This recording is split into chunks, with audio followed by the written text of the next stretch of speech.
Get pre-qualified in 1 day and funded in as little as 10 days. Yes, I'm sitting here with a bunch of reporters, CoolCashConnect.com. but... Get what your business deserves. Any news down there? Access to inexpensive capital fast. You don't need high-rate merchant That's cash right. advances, loan brokers, or credit cards. You need CoolCashConnect.com, where you deal directly with Independence Bank. If you've been in business for over 2 years, have average personal... I want to find out from you what's going on down there. Right now, CoolCashConnect.com. So don't be afraid, yeah. Easy, fast, fair, fully automated. What are you waiting for? CoolCashConnect.com. Independence Bank, East Greenwich, Rhode Island, member FDIC. What do you think? This portion of the program is brought to you by Overhead Door Garage Headquarters, the fastest same-day service from Westerly to Barrington, East Greenwich to Middletown, Portsmouth, and all across southeastern Massachusetts. Call today, 877-62-GARAGE or garageheadquarters.com.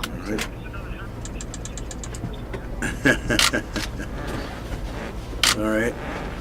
Buddy. I'll call you. Okay. Send me a text, whatever happens down there right away.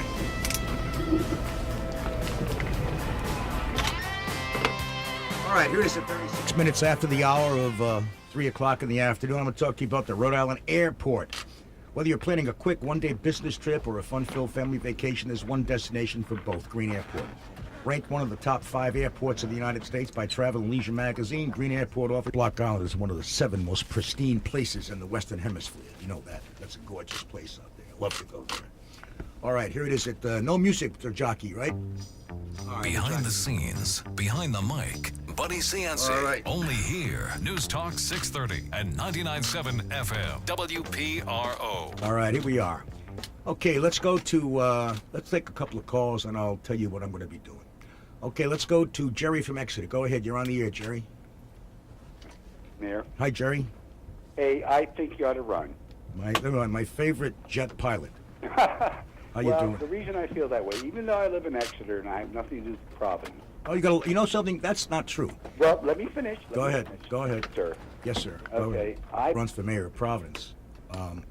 Has got to think. He said Providence. You know, it does make a difference who's mayor of Providence in the state of Rhode Island, because of a couple of things. Number one, we're not in the state in the best fiscal situation that we could be in. Number one. Number two, we see we're last in about everything, and it just eats at my heart when I read those things and have to talk about them on the radio.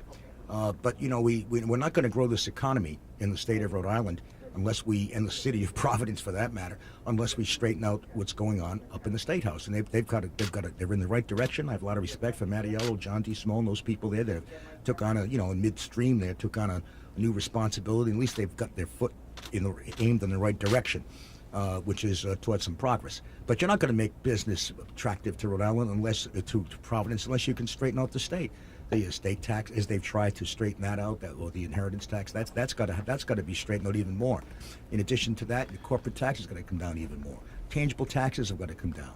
All those things have got to happen if, in fact, you're going to attract business. And I'll tell you that any mayor of Providence has got to immediately embrace the concept of consolidated services. If I were mayor, the first thing I'd do is I'd sit down with the mayors of Johnston, all the bordering communities, North Providence, Cranston, Johnston, Cranston, as I said. And there's no way that you can't consolidate some of those services to reduce expenditures. And you need to do that. You've got to bring the unions in to help you do it. Let's take another call or so here. Let's go to,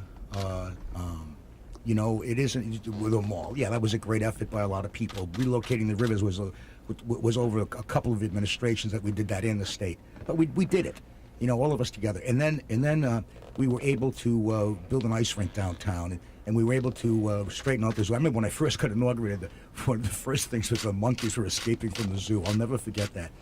And so we said we're going to build a new zoo. We did it. So my situation is that you say to yourself, heck,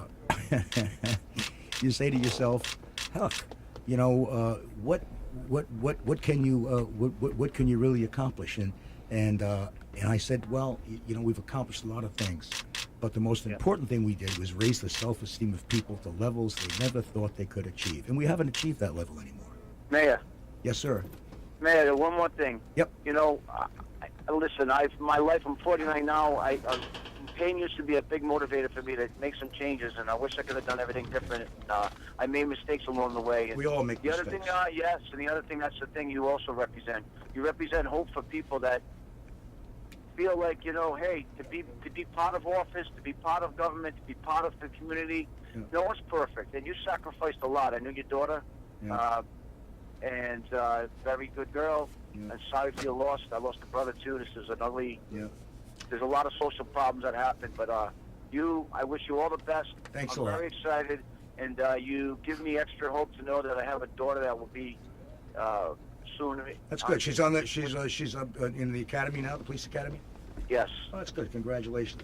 Thank you. Thanks for your call. Thank you very much. All right, now it's the time I want to tell you what I'm going to do. Okay. Today I wish to share with you my personal plans for future public service. There are some of you who may say that this is an 11th hour decision, but I assure you it was not made rashly or in haste. Rather, it has been conceived with much soul searching and reflection. Today it is delivered after weighing such issues as my health, personal finances, because I must yield to my own conscience and to the urging of a host of fellow citizens that I return to public office. When I first announced my intention to seek the position of Providence's mayor as a very young man, I sincerely expressed an abiding love for my city, Providence. That love today is undiminished, but sadly unfulfilled. Once I had a youthful fire and ambition to play a prominent role in public life. Today, the youth has fled, but the fire still burns, unquenched. In those eventful years from then to now, I learned much about Providence and even more about life. Experience is a great teacher, but often a painful one. Though I earned a diploma in law and a master's degree in political science and served in the military, those experiences do not compare with my doctorate from the School of Life. The lessons learned there will benefit not only me, but those constituents I seek to serve. In 1984, when my first administration came to an end, an urban life survey placed Providence among the nation's 25 most livable cities. In the final years of that administration, the New York Times described Providence as blossoming in an island of urbanity unusual for a city of its size. The Christian Science Monitor agreed. In an extended feature essay in 1982, it glowingly described our city as a sparkling embodiment of urban renewal. This litany of praise was expanded during my second tenure as mayor, and during the 1990s I worked with a number of dedicated citizens to produce a wonderful renaissance of our capital city. Major retailing returned to Providence via the Providence Place Mall. Our city was designated as the safest municipality of its size in America. And glamorous sporting events such as the Gravity Games, the X Games, the U.S. Figure Skating Championships, the NCAA hockey tournaments chose Providence as their venue, thereby showcasing our city before television viewers around the globe. Cultural life blossomed. We hosted the Splendor of Florence, supported Latin American and Italian film festivals, created an arts and entertainment district, first in the country, by the way, where artists didn't pay taxes.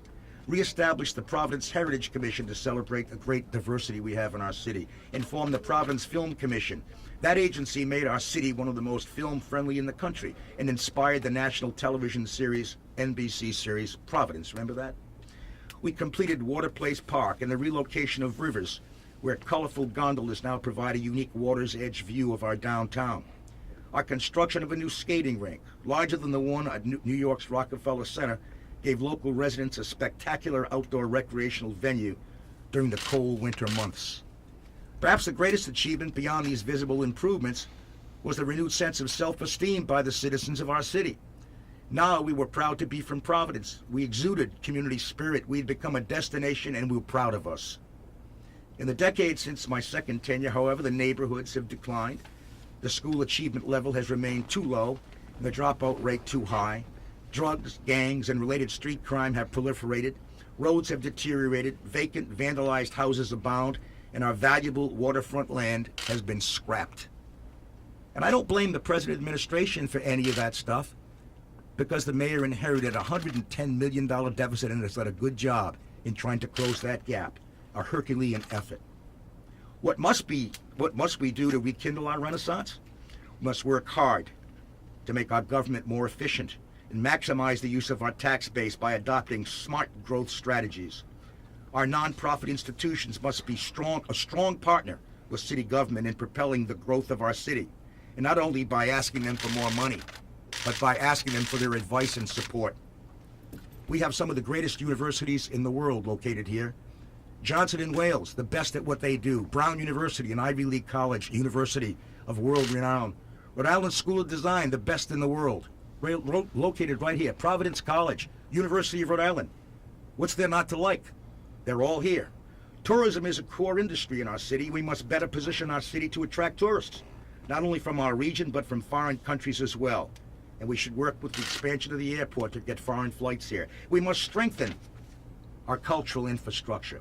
I've always been a champion of historic preservation, and therefore I am distressed by recent setbacks in preserving structures that are part of our history, and not including in the state budget historic preservation, historic tax credits.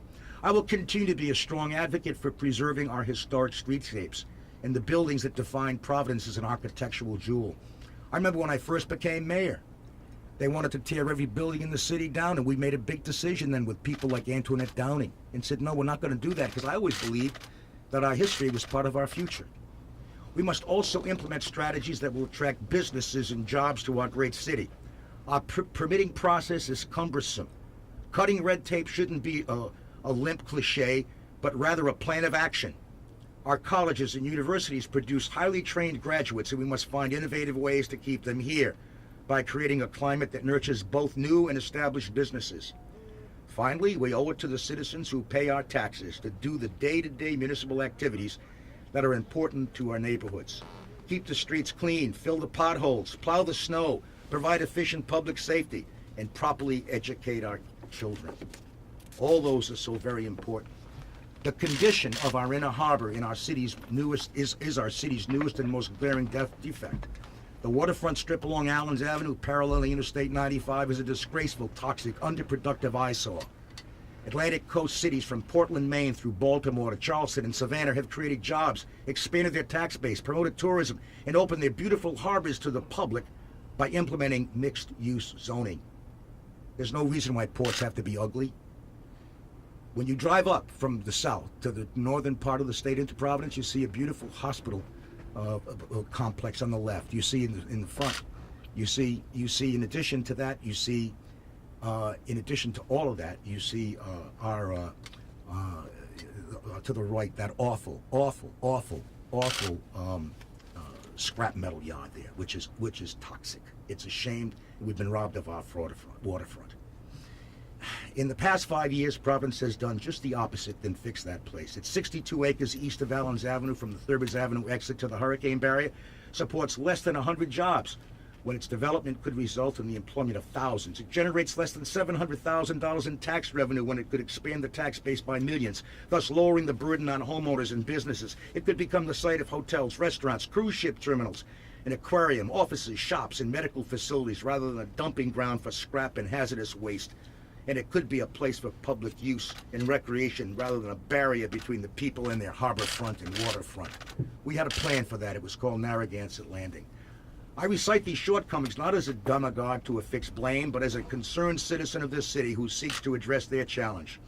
A talk show host or a journalist, and I don't put myself in the category of a journalist. We're two different people and professions, but we do have the same audiences in some cases. But those individuals, talk show hosts, journalists, they do have their jobs. If they do their job effectively by merely identifying problems and holding